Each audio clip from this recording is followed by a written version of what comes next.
आगरा श्री गिरिराज जी सेवा मंडल परिवार की ओर से पहली बार शहर में नव संवत्सर और नवरात्रि के अवसर पर सामूहिक फलाहार प्रसादी और महाआरती का आयोजन होगा।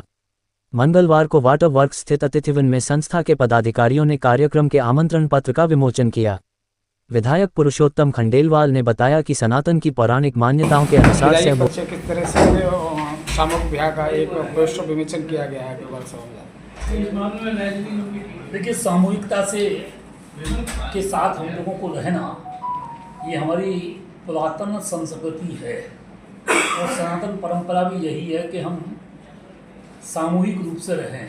सहभोज सह कार्यक्रम ये हमारी परंपरा है और मुझे प्रसन्नता है कि हमारे गिरिराज जी सेवा मंडल उसके संस्थापक श्रीमान नीतीश जी अग्रवाल सहित पूरी टीम ने एक नया अभिनव प्रयोग करने का प्रयास किया है। और वो नया नहीं कह सकता हूँ, बल्कि प्राचीन परंपरा को पुनर्स्थापित करने का काम किया है।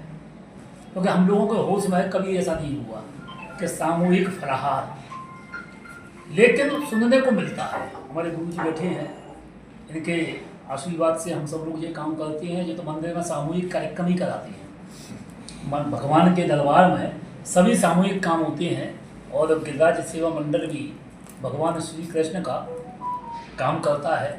और श्री गिरिराज सेवा मंडल ने यहाँ इसी स्थान पर गौशाला में 56 भोग की शुरुआत की और आज तो स्थिति ये है कि साल में 200-456 भोग लग जाती है। ये बड़ी उपलब्धि है। और इसी प्रकार से ये सहभोज का कार्यक्रम है। मैं बड़ी प्रसन्नता है, मैं गिरिराज सेवा मंडल को बहुत बधाई देता हूँ कि उन्होंने ये प्रसादी का कार्यक्रम में के द्वारा अपनी सनातन परंपरा को पुनर्स्थापित किया है। आगरा के लिए जो गर्व की बात है, और ये मेरे ध्यान में तो पहला कार्यक्रम है। बाकी नीतीश जी बता पाएंगे कि कब हुआ है, कैसे हुआ है। मेरे ध्यान में तो पहले ही कार्यक्रम आता है। तो बहुत हम लोगों के लिए प्रसन्नता का विषय है कि नवरात्रि के समय पर ये कार्यक्रम और सभी सनातन परंपरा को मानने वाले लोग एक साथ इकट्ठे हो रहे हैं। ये बड़ी बात है।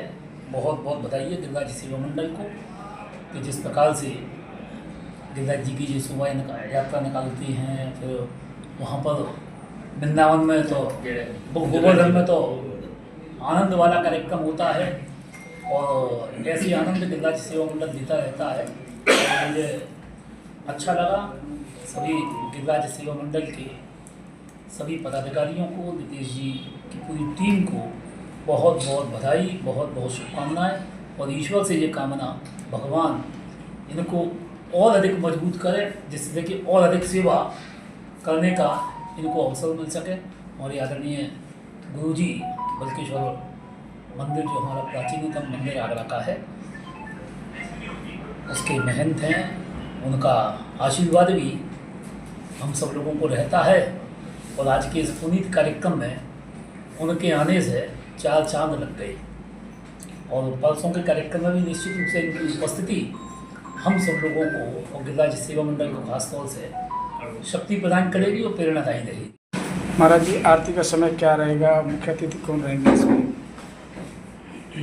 यह कार्यक्रम आगरा में प्रथम बार करने का प्रयास किया जा रहा है और भगवती का आशीर्वाद रहेगा तो बिल्कुल संभव ये है कि ये सफल होगा आयोजन। इसमें 8 बजे का समय दिया गया है। यहाँ उसके बाद 9 बजे आरती रहेगी। यहाँ मुख्य अतिथि तो मैं नहीं कहूँगा, मैया के भक्त जो कि सेवा कार्य करते हैं, उनकी शरणागति रहती है, तो वही सब लोग यहाँ उपस्थित होंगे। आगरे के गणमान्य व्यक्ति वहाँ उपस्थित होंगे और उसी श्रृंखला में यह कार्यक्रम चलेगा। उनके उद्गार हमें सुनने को मिलेंगे। ये सामूहिक फलाहार का जो कार्यक्रम है, ये सनातन धर्म को जागृत करने का भी कार्यक्रम करेगा। और इसमें विशेष बात हमने कार्ड में भी अंकित की हुई है कि इसमें आने वाले प्रत्येक भक्त अपने साथ बच्चों को जरूर लाएं। बच्चे हमारे देश की नींव है। वे जैसा देखेंगे आगे अपने भविष्य में वही करने की कोशिश करेंगे। यह हमारी गिरिराज जी सेवा मंडल एक नई परंपराएं जो प्रारंभ करती है, जो कि आगरा की एक परंपरा ही बन जाती है इनके करने के बाद। जिस प्रकार गौशाला में 56 भोग लगे और ये पहली बार आगरा में जो सामूहिक बलिहार का कार्यक्रम है, इसमें सभी भक्त आमंत्रित होंगे और आगे मैं कामना करता हूँ कि और संस्थाएं और लोग जुड़कर ऐसे ही सनातन धर्म को जागृत करने के कार्य करते रहें, जिससे हमारे समाज को बल मिले और माँ का आशीर्वाद सदैव भक्तों पर बना रहे। श्री गिरिराज जी सेवा मंडल परिवार द्वारा आगरा में प्रथम बार नवरात्रि और नव संवत्सर के पावन अवसर पर एक सामूहिक फलाहार प्रसादी का आयोजन किया जा रहा है, जो कि सबसे पहले प्रथम बार ही आगरा में हो रहा है। इसका उद्देश्य सनातन धर्म को जागृत करना है और एक नई परंपरा के रूप में सबको सहभोज के रूप में एकत्रित कर उनको सनातन धर्म का एक अच्छा संदेश देना है, जिससे कि हमारे बच्चों में भी आगे इस बात की जागरूकता है, वह अपनी परंपराओं को पहचाने और हमारे धर्म के प्रति, हमारे देश के प्रति जिम्मेदार हो, क्योंकि सनातन धर्म विश्व का एक ऐसा धर्म है जो कि वसुदेव कुटुंबकम की भावना लेकर रहता है और जब सनातन धर्म बढ़ेगा तो निश्चित रूप से विश्व का कल्याण।